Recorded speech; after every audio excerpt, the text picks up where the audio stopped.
Very nice. Big peepee. Very nice. The power of the hunt sounds like good company to keep.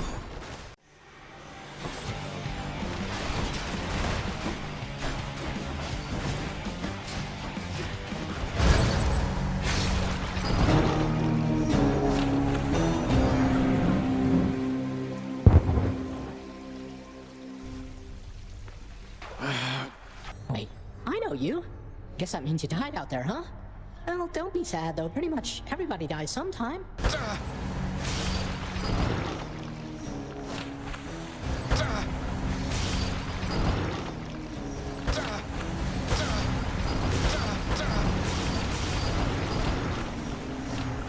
Oh, hi! I'd ask you how it went, but since you're here again, I guess I know already, huh? I'm actually not the biggest fan of action roguelites. I really enjoyed roguelites like Slay the Spire, but after I played a little bit of Curse of the Dead Gods, I quickly realized that action roguelites are not really for me. But then I started hearing a lot of good things about Hades. Eventually, my brother got addicted to the game, and over the holidays, I forgot to social distance because I caught his addiction. Now before I dive into the game, if you want to avoid any spoilers, make sure you skip to this part of the video. The art style is fresh and unique, the music ranges from not bad to phenomenal, and the dialogue is excellent. Take care of Cerberus. I shall miss him. Thus did Prince of the Underworld Zagreus absorb the contents of this hidden letter, written in his mother's hand. His mother's hand. My mother's hand? Wait, what? You're saying this Persephone, that she's my mother? But Father always said that Nyx was that liar. He lied to me. They both did. All my life. Thus did the prince discover, inadvertently, the well-kept truth about his lineage. Entirely by chance, this did occur. Skelly, you mentioned the ancient bit of blood I found in Tartarus. Know what I'm supposed to do with this stuff? Wouldn't know a thing about it. Definitely doesn't have anything to do with those infernal arms of yours, some of which appear to still be unavailable to you, as I understand. Unlock those first then, huh? But what finally got me hooked on the game was the plot. You play as Zagreus, the prince of the underworld, on a mission to reach the surface to find your mother Persephone. For plot-related reasons, your big papa Hades doesn't want you leaving to find her, so you start the game without any upgrades on your first escape attempt battling out of the underworld. Each run allows you to acquire different boons from the various gods and goddesses of Olympus, use different weapons, increase your maximum health, and grab some gold that you can spend at a shop along the way. All of these upgrades disappear after a run, but unlike other roguelites I've played, there's an obvious storyline that takes place throughout Hades, and there's a lot of progression that carries over after each run. Unless you're a veteran player, you're probably going to die at or before the first boss. Thankfully, each run gets a little easier because you can spend darkness to upgrade your character, you can give nectar to characters and Olympians to receive keepsakes that you can equip for passive buffs, you can unlock new weapons that you can eventually upgrade with Titan's Blood, and most importantly, you get better at the game. Understanding your playstyle and realizing when and how to dodge enemy attacks will make you a little better each run and help you get closer to the surface. The first region is Tartarus, and the boss of this region is Megara, first of the Furies. Like any healthy relationship, once you're good enough to consistently defeat Meg on the battlefield, you need to simp for her at every opportunity. You can thank me later. The second region is Asphodel, and the second boss is the Bone Hydra. Bone Hydra isn't that much stronger than Meg, so unless you're unlucky enough to encounter the Witch's Circle, it won't be long before you make it to Elysium and the third boss. The minions in Elysium are noticeably harder than the first two regions, so it may take you a while before you reach the Champions of Elysium. I'm not going to reveal who the Champions of Elysium are because I like how the game portrays them, and I don't want to spoil this. If you don't say hi to your supportive shade in the audience after the battle, you're a terrible person and you don't deserve to beat the game. Afterwards, you go from the underworld's equivalent of Beverly Hills to downtown Chicago. After trying not to get mugged in Chirac and finally vanquishing your doggo, you step outside into the surface, breathing freely for the first time.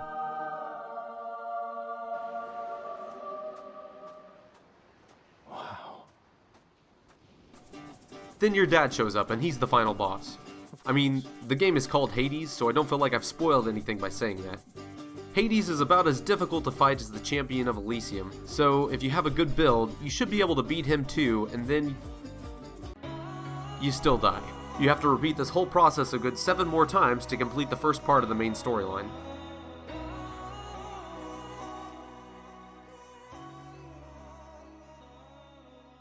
Now, the first time I beat this game, I was on my 14th run, and the only reason I won was because I had the shield and the Stubborn Roots duo boon, so I cheesed it hard. I basically kept my shield up and corner camped every time I ran low on health, until I was strong enough to fight again. After beating Hades the first time, the game basically tells you that you need to beat the boss an untold number of times to beat the main storyline, and this is where I almost uninstalled the game. The boss fights were just too grindy for me, and I was seriously craving Warhammer Total War, but I stuck with it because playing this game is all my brother wanted to do, and then something beautiful happened.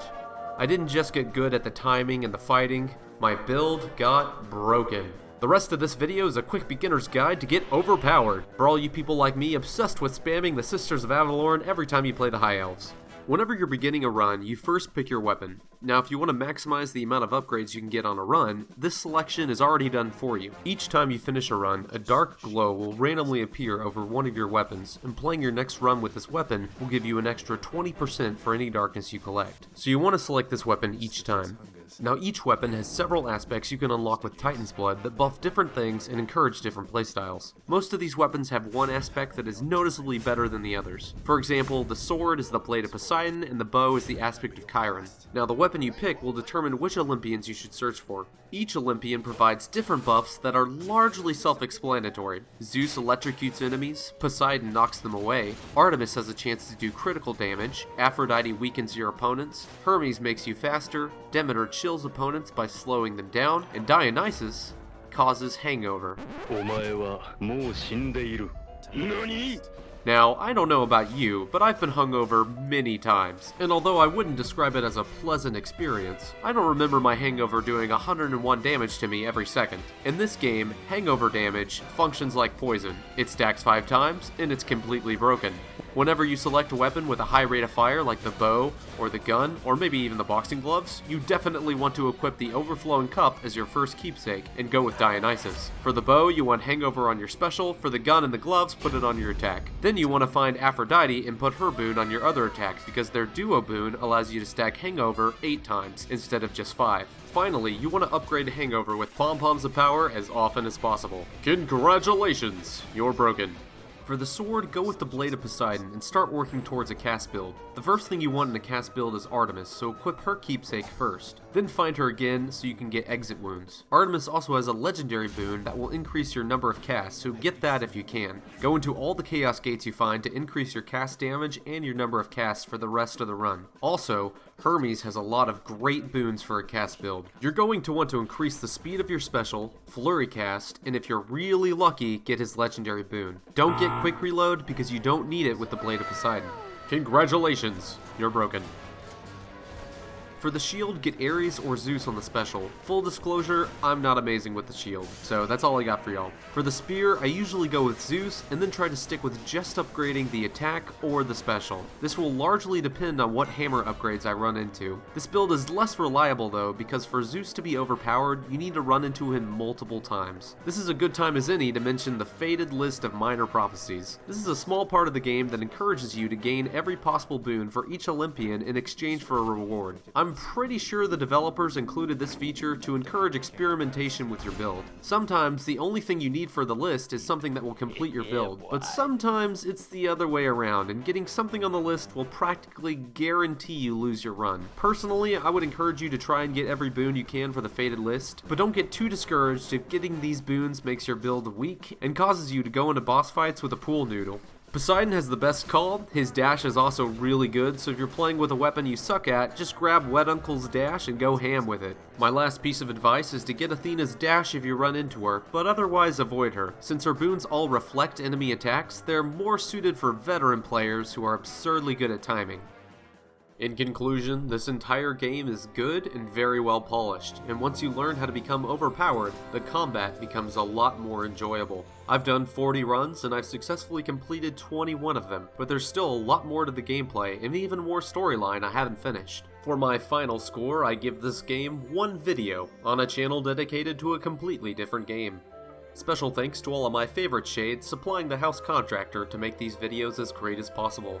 Have a great day.